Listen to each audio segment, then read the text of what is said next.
In the shadow of the ancient iroko tree, where the whispers of ancestors mingled with the rustle of yam leaves in the evening breeze, Adanna stood like a sentinel carved from the red earth of Isiagu Village. The sun dipped low over the rolling hills of Anambra, painting the thatched roofs in hues of burnt ochre and gold, while the distant call of the harmattan wind carried the scent of smoked fish from the communal fires. Isiagu was a place where time moved like the lazy flow of the nearby Anambra River, steady, unhurried, bound by the rhythms of planting and harvest, where elders gathered under the moon to recount tales of spirits that guarded the fertile soil. Here, children chased fireflies with laughter that echoed like distant thunder, and women wove baskets from palm fronds, their fingers dancing in patterns passed down through generations, symbols of fertility and unbreakable bonds. Adanna, with skin like polished mahogany and eyes that held the depth of hidden springs, had known this village as her cradle and her cage. At 28, she was the daughter of the soil, tending the cassava fields with a grace that belied the fire in her spirit. Her laughter was the melody that drew birds from the skies, and her hands, calloused yet gentle, had mended more than nets. They had healed hearts fractured by the cruelties of drought or lost kin. But beneath her quiet strength lay a longing, a quiet ache for horizons beyond the village paths, where the city lights of Auca flickered like stars fallen to earth. It was there, 5 years ago, during the festival of the New Yam, that she had first glimpsed Chike. He had returned from Auca then, his city shoes dusted with village clay, his smile wide as the Niger's bend.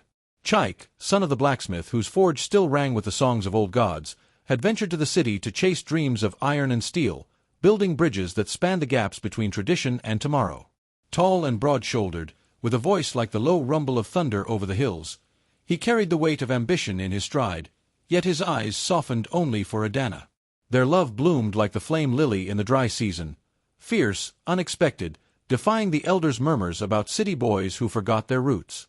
For 5 years, they had woven their lives together in stolen moments, weekends when he rode the battered bus from Auca's chaotic markets, his hands still smelling of engine oil, to lie with her under the stars, tracing constellations that spelled promises of forever. Those years were etched in Adanna's soul like scars from a ritual scarification, marks of joy and quiet sacrifice. She had learned to read his silences, the way his brow furrowed when city stresses clung to him like burrs. In turn, he brought her trinkets from Auca, a brass bracelet that sang against her wrist, bolts of Ankara cloth dyed in colors the village dyers could only dream of. They spoke of a future in hushed tones by the riverbank, a home with walls of laterite and a roof that caught the rain, children who would know both the call of the village cock and the hum of city streets. Adanna had poured her heart into this vision, rising before dawn to prepare his favorite meals of pounded yam and egusi stew, her prayers to Allah, the earth goddess, laced with pleas for their bond to endure. Yet, even in paradise, shadows lengthen. Whispers had begun to slither through Isiagu like vines overtaking a neglected farm. From the women at the stream, who pounded yams with pestles that thudded like accusatory hearts, came tales of Chike's ex-flame, Ifeoma, who had followed him to Auca like a ghost unwilling to fade. Ifeoma, with her sharp tongue and sharper beauty, had been Chike's first love, a village girl turned city siren, her laughter once the envy of festivals. They had parted amid tears and accusations 3 years past, when her ambitions pulled her toward brighter lights, but rumors painted her as a weaver of webs, ensnaring old loves with threads of nostalgia and deceit. Adanna had dismissed them at first, her trust a shield forged in 5 years of fidelity. But doubt, that sly serpent, began to coil in her belly, fed by the lengthening gaps between Chike's visits, his letters growing sparse as the harmattan dust. One evening, as the village drums beat the pulse of a naming ceremony, Adanna felt the first true tremor. She had walked the path to the bus stop thrice that week, her wrapper tied tight against the chill, scanning the horizon for his familiar silhouette. The children playing "Oh Where" under the mango tree paused their game to watch her, their eyes wide with the unspoken pity of the young. Elder Okonkwo, seated on his low stool with a calabash of palm wine, had shaken his head when she passed, his words carried on the wind like a warning, "Love is like the kola nut, bitter if not shared with truth." She pressed on, her feet blistering on the gravel road, until the sun surrendered to twilight, and still no Chike. It was on the 7th day, under that same iroko tree where they had sealed their vows with shared kola and a libation to the ancestors, that the messenger arrived. A boy from Auca, no older than 14, his bicycle chain rattling like loose bones, thrust a crumpled envelope into her hands. The paper was thin, scented with the jasmine of city perfumes, and the script, elegant, looping, belonged to a woman. Adanna's heart stuttered as she unfolded it, the words blurring through tears she refused to shed. "He has returned to me," it read, "as the river to its source. Your village charms hold no sway over a man's true heart. Leave him to the one who knew him first." Signed, Ifeoma. No proof, no mercy, just a lie sharp as a panga blade, slicing through 5 years of woven dreams. Adanna crumpled the letter, her fingers trembling like aspen leaves in the storm. The village around her faded, the drums, the laughter, the scent of roasting corn, replaced by a roar in her ears, the thunder of betrayal. She turned toward home, the path blurring beneath her feet, unaware that in that moment the ancestors themselves held their breath, for what followed would test the very soil of Isiagu. The nights that followed wrapped Adanna in a shroud woven from silence and sorrow, heavier than the mourning cloths of a widow's vigil. Isiagu, once a symphony of life, now echoed with the hollow cadence of her footsteps on the packed earth paths, where anthills stood like silent judges under the moon's unblinking gaze. The cassava leaves she once tended with songs of abundance now wilted under her distracted touch, their droop mirroring the sag in her shoulders. Sleep evaded her like a wary antelope, leaving her to wander the compound at dawn, where the first light gilded the dew-kissed gourds and the rooster's crows mocked her unrest. In the heart of the village, where the obi of the ayam, the titled women, served as confessional and counsel, Adanna sought solace, but even there, judgment bloomed like fungi after rain. The elders gathered at twilight, their faces etched with lines like the carvings on ancestral masks, passing the snuff horn with hands that had tilled the same soil for decades. Mama Neka, whose wisdom was sought for ailments of body and spirit, drew Adanna close, her voice a murmur like the rustle of palm fronds in prayer. She spoke of the old ways, how Allah demanded truth in unions, how a woman's heart was the village's drum, beating the rhythm of harmony or discord. Yet, beneath the comfort lay the sting of scrutiny, whispers that Adanna's city love had invited this curse, that binding herself to a wanderer invited the envy of Chi, personal spirits, that favored the rooted. Temptation gnawed at her edges, subtle as the termite in wood. Obi, her younger brother, fresh from his apprenticeship in the palm wine tapping, urged her toward ease, the steady farmer whose fields bordered theirs, his eyes always lingering with the quiet promise of stability. "The city devours the unwary," he would say in the narration of his gestures, offering her a fresh gourd of wine that tasted of forgotten security. But Adanna's spirit rebelled, a flame flickering against the gale. She clung to memories like talismans, the way Chike's fingers had traced the curve of her back under the waterfall's veil, the shared silence during the masquerade festivals when Agungun spirits danced to honor the dead, their love a private rite amid the whirl of raffia and drums. Moral tempests raged within her. Should she confront the lie, chase it to Oka's labyrinthine streets where Okada motorcycles darted like fireflies and market women hawked wares in a babble of tongues? Or yield to the village's pull, marry within the circle of familiar hills, preserving the customs that bound Isiagu like the roots of the banyan tree? The pain deepened with each sunrise, a vice around her chest, squeezing until breaths came shallow and sharp. She wandered to the sacred grove, where offerings of kola nuts and white chalk marked petitions to Amadioha, the thunder god, begging for clarity amid the betrayal's fog. Customs, those ancient threads, wove through her turmoil like vines reclaiming a ruin. The new moon rite approached, a time when women circled the fire to invoke Omalika, the spirit of beauty and fidelity, sharing tales of loves tested and triumphs hard-won. Adanna joined them, her wrapper of indigo-dyed cotton a banner of resilience, though her contributions faltered, her voice cracking like dry riverbed clay. The flames leaped high, casting shadows that danced like accusing specters, and in their warmth, she felt the weight of communal expectation. A woman scorned must rise, not crumble, lest the village's harmony fray. Yet loss clawed deeper, manifesting in fevered dreams where Ifeoma's face morphed into a serpent, coiling around Chike's form, their laughter a hiss that echoed through the yam barns. One afternoon, as thunderheads gathered like elders in council, Adanna ventured to the edge of Isiagu, where the village met the wild scrub leading to Oka's sprawl. The air thickened with the promise of rain, carrying the faint tang of exhaust from distant lorries. There, amid the guinea fowl scratching for seeds, she unearthed the letter once more, its edges frayed from rereading, each word a thorn embedding deeper. The lie pulsed with malice, not just a claim of reunion, but whispers of Adanna's supposed infidelity, tales Ifeoma had sown in Chike's ear through shared acquaintances in the city, painting her as a village flirt ensnared by Isa's glances. No evidence, only venom, yet doubt seed took root in Chike's weary soil, fertilized by his own fears of unworthiness. the blacksmith's son forever chasing elusive steel. Adanna's resolve hardened then, forged in the anvil of anguish. She would not beg. The daughters of Isiagu bowed only to ancestors, not to shadows. Packing a small cloth bundle with her mother's beads and a vial of palm oil for anointing, she set her face toward Auca, the city that had birthed their love now threatening to bury it. The path wound through baobab sentinels, their branches clawing at the sky, and as the first drops fell warm and insistent, she felt the moral crossroads sharpen. To fight for truth, risking the village's scorn as a lovesick wanderer, or release him, preserving her dignity at the cost of her heart song. The rain soaked her to the bone, a baptism of sorts, washing away tears but not the tremor in her soul.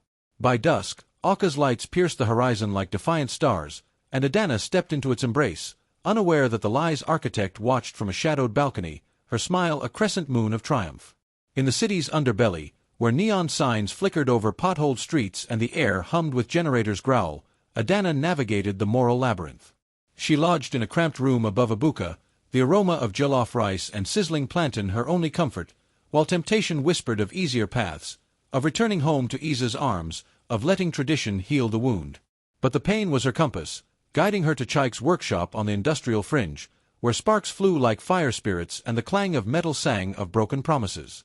She arrived at twilight, the sky bruised purple, her heart a war drum barely contained. There, amid the acrid smoke, she saw him, Chike, bent over a lathe, his face gaunt, eyes shadowed by nights of torment. Their gazes locked, a bridge across the chasm, but in that instant, the lie's poison lingered, unspoken, a barrier thicker than the Anambra's floodwaters. The air in Auca hung heavy with the scent of diesel and despair, a far cry from Isiagu's clean earth breath, as Adanna crossed the threshold into Chike's world, a forge where flames licked at iron hearts, bending them to new shapes. The workshop loomed like a beast in repose, its corrugated roof rattling under the assault of a sudden squall, walls blackened by soot that clung like regrets. Tools lay scattered, hammers silent witnesses to labors interrupted by inner storms, and in the corner, a half-finished bridge girder arched like a question unasked. Chike straightened, his overalls streaked with grease that mirrored the smears on his sole, his once steady hands now trembling as recognition dawned. 5 years of shared sunrises and whispered futures crashed against this moment, a tidal wave held back by the dam of doubt Ifeoma had so cunningly built. Tension coiled tighter than a python in the underbrush, each breath Adanna took laced with the fear of shattering. She had come not with accusations, but with the raw vulnerability of a heart laid bare, her bundle clutched like a shield etched with village runes. Chike's eyes, those windows to the man she had loved through letters and longing, now clouded with a storm of confusion and guilt, darted away as if scorched. The lie had taken root weeks prior, planted during a chance encounter at the Auca market, where Ifeoma, draped in silks that whispered of forgotten intimacies, had sidled close amid the bustle of yam sellers and cloth hawkers. Her words, honeyed with half-truths, painted Adanna as faithless, a village beauty whose glances at ease during harvest dances spoke of wandering affections, embellished with fabricated tales of midnight trysts by the river. "She holds you with chains of earth," Ifeoma had murmured, her fingers brushing his arm like a serpent's tongue, "but in the city we soar free." Chike, weary from 12-hour shifts welding dreams into reality, had let the venom seep in, a balm for his own insecurities, the fear that his village roots tethered him to mediocrity, that Adanna deserved a man unscarred by ambition's lash. Nights blurred into days of torment, his sleep haunted by visions of her in another's arms, the letter from Isiagu burning in his pocket like a curse. Now, with her standing before him, real and radiant despite the rain's toll, the lie twisted like a knife in his gut, betrayal's weight crushing the air between them. Adanna sensed it, the invisible fracture, in the way his shoulders hunched, the flicker of hesitation in his step forward. She reached for him, her palm cupping his cheek, feeling the stubble rough as unshed tears, but he recoiled, the motion a silent thunderclap that echoed through the workshop's cavern. The emotional deluge broke then, heavier than the monsoon that flooded the lowlands each year. Adanna's voice, though unspoken in words, carried in her eyes the agony of 5 years distilled, nights alone under the iroko, mornings kneading dough with hands that ached for his touch, festivals endured without his arm around her waist.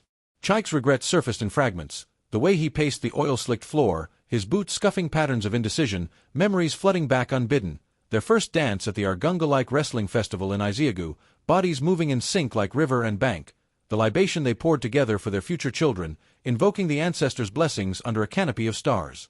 Yet the lie's shadow loomed, Ifeoma's phantom presence a chill wind through the open door, her influence woven into the city's fabric, where old flames rekindled in dimly lit bars overlooking the bustling Onitsha Bridge. As the storm outside raged, mirroring the one within, the major twist unfurled like a masquerade reveal. A knock shattered the fragile stasis, sharp, insistent, cutting through the rain's roar. Ifeoma entered unbidden, her umbrella dripping like traitorous tears, her ankara gown clinging in elegant disarray, a vision of calculated allure. She had followed the trail of Adanna's inquiries, her jealousy a fire stoked by years of simmering resentment, for Chike had been her anchor before ambition's call, and losing him to a village simplicity had festered like an untreated wound. In her wake trailed proof of her deceit, a forged photograph, Adanna's face superimposed on a compromising scene with ease, pixels manipulated in the city's underbelly tech shops. But in the confrontation's heat, as accusations hung unspoken yet palpable, Ifeoma's facade cracked. A slipped confession, born of desperation to reclaim what was lost, revealed the lie's barren core. No tryst, no betrayal, only envy disguised as truth. The revelation struck like a Medioha's bolt, illuminating the workshop in stark relief. Chike's face drained of color, the hammer he clutched clattering to the floor like a fallen idol. Adanna felt the world tilt, emotions crashing in waves, rage at the theft of trust, sorrow for the months poisoned, a hollow ache for the innocence shattered. Ifeoma's eyes, once triumphant, now darted like trapped birds, her moral edifice crumbling under the weight of exposure. The air thickened with the scent of ozone and oil, the storm's fury outside paling against the tempest of hearts laid waste. Adanna turned away, her back a wall of quiet dignity, the bundle slipping from numb fingers. In that pivot, the betrayal's full measure bore down, a heavier tone settling like dusk over the hills, where love's light dimmed to embers, and the path to healing stretched shadowed and uncertain. Chike reached for her then, too late, his plea etched in the lines of his face, but she moved toward the door, the rain a curtain she longed to pierce. The city, with its relentless pulse, swallowed her steps, leaving him amid the sparks and silence, the regret's first seeds taking hold in the fertile soil of hindsight. Aka's streets pulsed with the relentless heartbeat of survival, a cacophony of horns and hawkers that drowned the whispers of the soul, as Adanna forged onward through the downpour, her wrapper sodden and heavy as chains forged in Chike's own workshop. The revelation lingered like smoke from a dying fire, curling through her thoughts, each step a negotiation with the fury that threatened to consume her. Neon lights from roadside kiosks bled into puddles, reflecting fractured versions of her face, eyes swollen from unshed storms, lips pressed thin against the urge to scream at the indifferent sky. 5 years, reduced to ash by one woman's envy, yet in the wreckage, a spark of destiny flickered, urging her not toward vengeance, but toward the uncharted bends of self-reclamation. The city, with its sprawl of half-built towers and teeming markets, became her unintended crucible, where tradition's gentle hand met ambition's iron grip, forging a woman anew. Back in the workshop, truth's blade cut deepest into Chike, carving canyons of remorse where confidence once stood. He collapsed against the workbench, the girder's cold steel a poor substitute for Adanna's warmth, visions assaulting him, her laughter echoing through Isiagu's palm groves, the curve of her neck under moonlight as they dreamed of a life straddling village hearths and city skylines.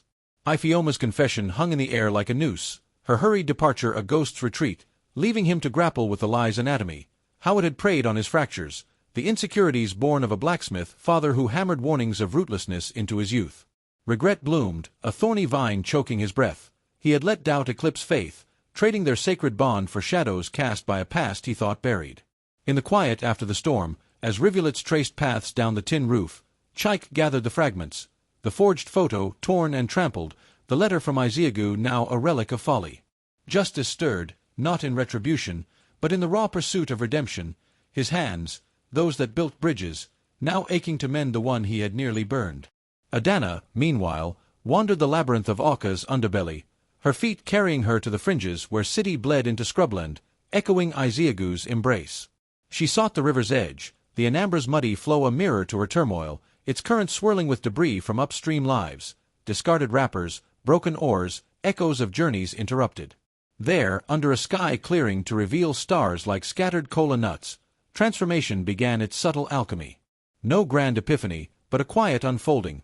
Memories resurfaced not as wounds, but as teachers, revealing how love's true measure lay not in possession, but in the courage to release. Temptations assailed, the pull back to the village, where Isa's steadfast fields offered solace, the city's siren call to harden her heart, to wield her pain as armor in the market's fray. Yet Adanna chose the harder path, anointing herself with a vial of palm oil from her bundle, tracing symbols of Allah on her skin, invoking the Earth Mother's grace for clarity amid chaos. Word of the unraveling spread like wildfire through Aka's veins, carried on the wings of gossip in barbershops and beer parlors, where men debated the folly of ex-lovers' games. Chike, driven by a destiny he could no longer deny, set out at dawn, his motorbike roaring through mist-shrouded roads, the engine's growl a lament for lost time. He traced her to the river, finding her seated on a weathered log, the water's lap a counterpoint to the tears she finally allowed. Their reunion unfolded cinematically, the sun cresting the hills in a blaze of gold, gilding the scene like a frame from an epic tale, Chike dismounting with the grace of a penitent, his knees sinking into the mud as he knelt before her, the Anambra bearing witness with its eternal murmur. No grand gestures, but a bearing of souls. His voice, though silent in dialogue, conveyed in the quiver of his frame the depth of his unraveling, the justice he sought in atonement's forge. Adanna's gaze, once soft as dawn, now held the steel of one tested by fire, weighing his remorse against the lie's scar. The peak crested then, a crescendo of raw emotion. Chike offered not promises, but the remnants of his world, a chain from his neck, engraved with their shared chi symbol, and a vow etched in action, abandoning the workshop's half-built dreams to return to Isiagu, bridging the chasm between city ambition and village heart. Ifeoma's shadow loomed one final time, her pursuit ending in a confrontation at the market's edge, where truth's light exposed her isolation, a woman adrift, her lies a hollow throne built on envy's sands. Redemption rippled outward. Adanna extended no forgiveness lightly, but in a gesture profound as a libation, she shared the river's water, cupped in her palms, symbolizing renewal's flow. Chike drank, the act sealing a transformation, his features softening as destiny's hand guided them toward integration. Love not as possession, but as partnership, weaving Aka's steel with Isiagu's soil. The scene etched itself in eternity, the river rushing past, carrying away the detritus of betrayal, while birds wheeled overhead in joyous spirals, their cries a chorus to healing. Justice manifested not in punishment, but in growth. Ifeoma, confronted with her reflection in Adanna's unyielding grace, slunk away to confront her own voids, a seed of change perhaps planted in her retreat. For Adanna and Chike, the peak was a rebirth, their hands entwining as the sun dipped low, casting long shadows that merged like intertwined fates. The city receded, its influences tamed, as they turned toward home, the road ahead a tapestry of lessons learned, where pain's forge yielded strength unbreakable. The journey back to Isiagu unfolded like the slow unfurling of a fern after rain, each mile a thread mending the tapestry of lives intertwined and torn. Adanna and Chike rode in companionable silence, the motorbikes rumble a lullaby over the undulating hills, where acacia trees stood sentinel and the air grew purer, laced with the wild honey scent of blooming orchids. Aka's clamor faded into memory, its lessons etched deep. The city had tested their love's mettle, revealing how ambition without roots withers, how tradition without flexibility crumbles. Chike's hands on the handlebars, steady now, bore the calluses of both forge and field, a testament to balance sought and found. Adanna leaned into him, her head against his back, feeling the rhythm of his breath sync with hers, the lie's echo silenced by truth's gentle tide. Isiagu welcomed them with open arms, though not without the subtle scars of scandal's passage. The village paths, dusted gold by late afternoon sun, led through compounds where children paused their games of Sioux to stare, wide-eyed at the returning pair. Elder Okonkwo, perched on his stool with a perpetual gourd, nodded gravely, his eyes twinkling with the foresight of one who had seen many moons wax and wane. The women at the stream, their pestles rising and falling in communal cadence, exchanged glances that softened from judgment to quiet approval, recognizing in Adanna's poised stride the bloom of one who had danced with spirits and returned wiser. Customs resumed their weave, the evening fire circle, where tales of Ifeoma's folly were shared not in malice, but as cautionary winds, reminding all that envy devours the envious first. Chike's transformation rooted deepest in the soil he had once fled. He bartered his city tools for village implements, his hands turning from welding to weaving, building not bridges of steel, but ones of community, repairing the thatch of widow Nwaka's home and teaching the youth the blend of modern irrigation with ancestral farming rites. Regret, once a devouring beast, became his teacher, sharpening his gratitude for Adanna's forgiveness, a grace earned through her own metamorphosis. She, in turn, emerged changed, no longer the waiting sentinel, but a bridge herself, journeying to Oka weekly to hawk herbal remedies infused with village lore, her stall a nexus where rural wisdom met urban thirst. Their love, tempered by trial, deepened into something sacred, a quiet force that drew kin closer, fostering gatherings under the iroko where libations honored not just ancestors, but the living lessons of resilience. Ifeoma's path diverged into shadow and light, her lies backlash a mirror forcing introspection. Whispers reached Isiagu of her retreat to a quieter town, where she mended nets for fishermen, her sharp edges softened by solitude's grind, a slow justice in self-reckoning. The village, ever the great leveler, absorbed the ripples without grudge, its moral compass pointing toward harmony, truth as the yam that feeds all, deceit as the blight that starves. Adanna felt this in her bones, the emotional weight lifting like mist before noon, replaced by a profound peace, the knowledge that walking away had not been defeat, but the bold stroke painting their story's next chapter. As seasons cycled, their home rose on the village's edge, a modest structure of laterite and tin, its courtyard alive with a patter of future feet, a boy with Chike's rumble and a girl with Adanna's spring-deep eyes. Life's lessons wove through daily rhythms, the planting of seeds that echoed trust's nurture, the harvest feasts invoking gratitude's bounty. In quiet evenings, as the sun bled crimson over the hills, Adanna and Chike would sit by the fire, its flames dancing tales of trial and triumph, their hands entwined in silent vow. The moral crystallized, universal as the river's flow. Love, fragile as a new shoot, thrives not in blind possession, but in the courage to confront shadows and choose light anew. And so, in the heart of Isiagu, where earth and sky kiss at dusk, they found their ending not in closure, but in endless beginning. For as the ancestors whisper through the winds, the heart that trusts the storm's fury learns to dance in its calm, and in that dance, eternity finds its rhythm.